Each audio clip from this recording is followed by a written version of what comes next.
I'm recording this on January 7th, 2021, one day after a Trump rally in Washington ended with insurrection and a siege and vandalism on our nation's capital. And I was planning on going about with business as usual this morning and getting back into our short stories with a twist unit, ironically enough, when a student actually brought up the events of yesterday. And I stopped and I thought about it for a second and I went, well, we can do one of two things here. We can either just sweep it aside and say, you know what, there's no place for that in English class. Let's move forward with our narrative writing. But it seemed kind of pointless because clearly these kids' minds were someplace else. And so instead of just pretending like the rest of the world isn't existing and we're only here to focus on curriculum, I said, you know what? Okay, I'm going to give you a platform. Let's stop. Let's talk about it because I'm interested in your voices. I want to hear from you. And by allowing the students to share their perspective and their thoughts and their feelings on the situation in Washington and everything that happened, it made them more empowered. It gave their voices validity and it made them feel like part of a community. I can only guess. I hope that was my aim. I said, you know what? You guys are all distant. We're all living separate from one another. And I'm here to remind you, when you're here in this class at least, you're part of a community and your voice matters. And you are the future of this country. And maybe 6th and 7th grade is a little bit too young to start focusing on such dark goings on. But you know what? This is the world that they're living in. And these are the events that they're surrounded by. And so I don't think that we're doing them any favors by pretending that the outside world doesn't exist. So I stopped and I took the period to just allow them to use their voices and talk about the things that were concerning them. And I asked them, I admitted it. This is a great way to show vulnerability in yourself. I admitted it. I said, look, I'm 87 years old.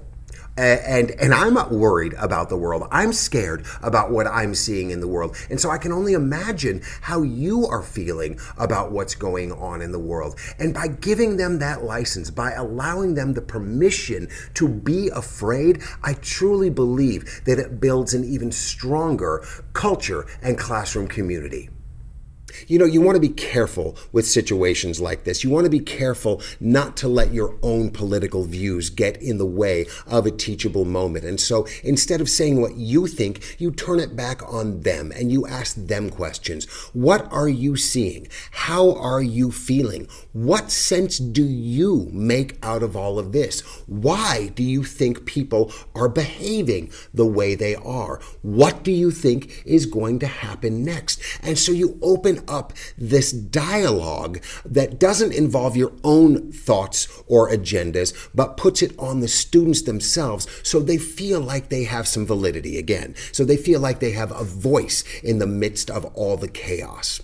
You know, if you really want to feel depressed and old, ask your students if they've ever watched Mr. Rogers. Out of a class of about 20 people, 2 hands went up. Now, more hands went up when I asked about Daniel Tiger's Neighborhood or if they'd ever heard of Mr. Rogers. But it's surprising how few of them have ever actually seen Mr. Rogers. And it's too bad because he was groundbreaking. I'm not here to tell you anything you don't know. But what I told them was back in I believe it was in the 60s, maybe the early 70s. I think it was in response to the civil rights movement. But he was talking about when he was a child and he saw things on the news that scared him or caused him distress or to worry, that his mother told him, when we're seeing these scary things, these bad things happening in the world, look for the helpers. Look for the people who are contributing rather than detracting from the situation, rather than making it worse. Look at 9/11. Yes, it was a terrible day, but look at the doctors, look at the firemen, look at the police officers, look at all of the people who were down there at Ground Zero helping out. And it takes a little bit of that fear away. And so that's what I was telling them today. I said, yeah, it was a scary thing that happened yesterday. And I personally have never seen anything like it in my lifetime. But if we look for the people who are helping out, and better yet, if we try to figure out how we can be helpers, again, so we can have that voice in the midst of this crazy world, then maybe it'll make us feel a little bit more secure. It'll make us feel a little bit more comfortable about the world that we're living in and the future that we're heading toward.